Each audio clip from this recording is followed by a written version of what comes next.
মৃত্যুর বদলা মৃত্যু। পরপর দুবার ঘুমপাড়ানি গুলি খেয়ে চির ঘুমে চলে গেল ঘাতক বাইসনটি। রবিবার জলপাইগুড়ি রায়পুর চাবাগান এলাকার এক বাড়িতে উঠোনে ঝাড়ু দিচ্ছিলেন এক মহিলা। আচমকাই বাড়ির মধ্যে চলে আসে বাইসনটি। আক্রমণে মৃত্যু হয় তার, আহত হয় তার ছেলে। এদিন সাত সকালে ওই এলাকায় দুটি বাইসন ঢুকে পড়ে, বেশ কয়েকটি বাড়িতেও হানা দেয়। হতাহতের খবর শুনে রংধামালি এবং চাবাগান লাগোয়া এলাকাবাসীদের মধ্যে ব্যাপক চাঞ্চল্য তৈরি হয়।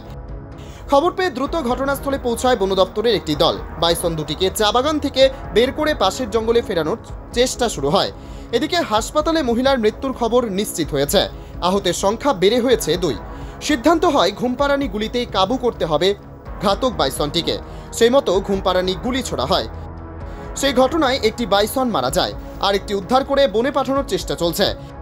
ঘটনার পর রায়পুর চাবাগানে আতঙ্ক এখনও কাটেনি। প্রসঙ্গত, একদিন আগেই ওই এলাকার পাশেই ভান্দিগুড়ি চাবাগানে চিতাবাঘের হামলায় এক শ্রমিক ঘায়েল হয়েছিল।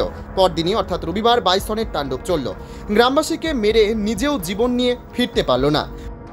বনাঞ্চলে খাদ্য ও আশ্রয়ের ঘাটতি বা বনভূমি সংকোচনের কারণেই বন্যপ্রাণীরা এভাবে লোকালয়ে ঢুকে পড়ছে, এমনই মনে করছে সংশ্লিষ্ট মহল।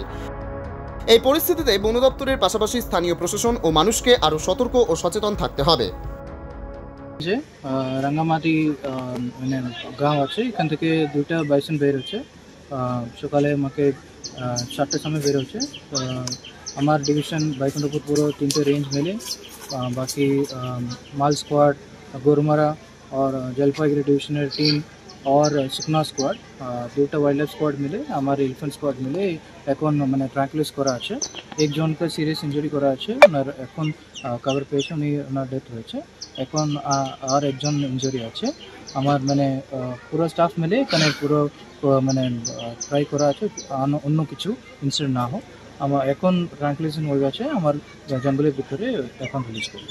হ্যাঁ, দুটোই ট্রাঙ্কুলাইজ করা আছে, কিন্তু দুটাই একসঙ্গে মিলে মানে ভিতরে এসেছে, সেই জন্য ট্রাঙ্কুলাইজ করা। আরএনএফ নিউজ রাজগঞ্জ আমাদের ফেসবুক পেজটিতে লাইক দিয়ে সঙ্গে থাকুন।